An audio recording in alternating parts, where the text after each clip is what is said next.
Hi, this is Greg with Lionquestfitness.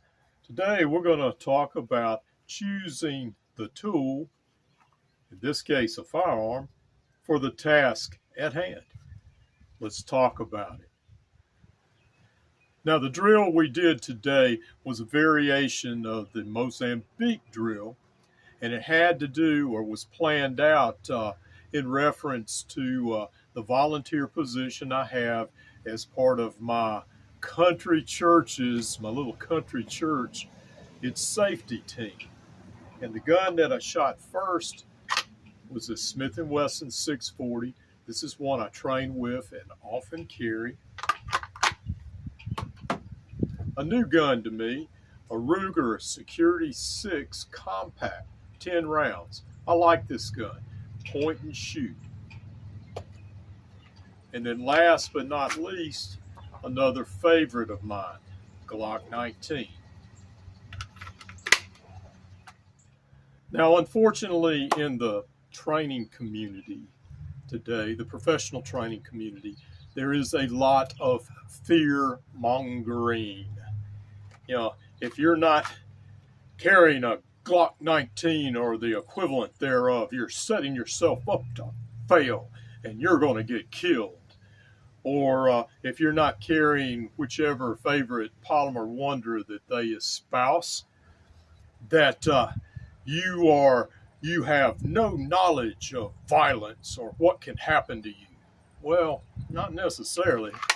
You know, from my own personal experience over the years, from my years in law enforcement, from my studies in sociology and teaching criminal justice, I might know just a little bit about the dynamics of violence.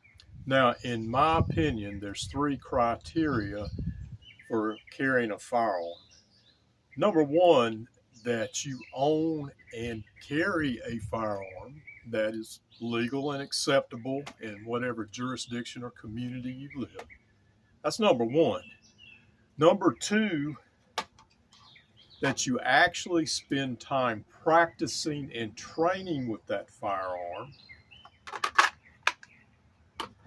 And then number 3, that you have the mindset that if you find yourself or someone else in threat of dangerous and imminent peril, that you're able to use that firearm.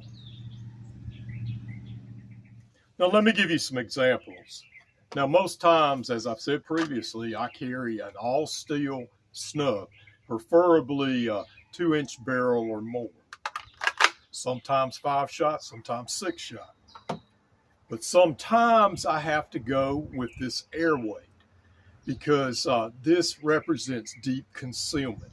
You know, if I'm going to a professional meeting where it may or may not be acceptable, it may not be illegal, but it might be frowned upon to be carrying an arm, you know, this is what I carry. Also, I'll give you another example. A few years back, I had to journey to some of the rougher parts of Atlanta to help out my ex-son-in-law out of some legal difficulties. And, you know, Atlanta is an urban area, very dangerous. And I wanted to go armed. But here I am, a stranger. I could legally carry whatever I wanted. But here I am, a stranger to the state, to the community, and I felt like it was more appropriate to go low profile. And this is the gun I carried. And, you know, there's a lot of racial tension in Atlanta. You may or may not get a good break from the legal system down there, and I didn't want to take any more chances than what I had to. Now, another example in reference to my church safety team.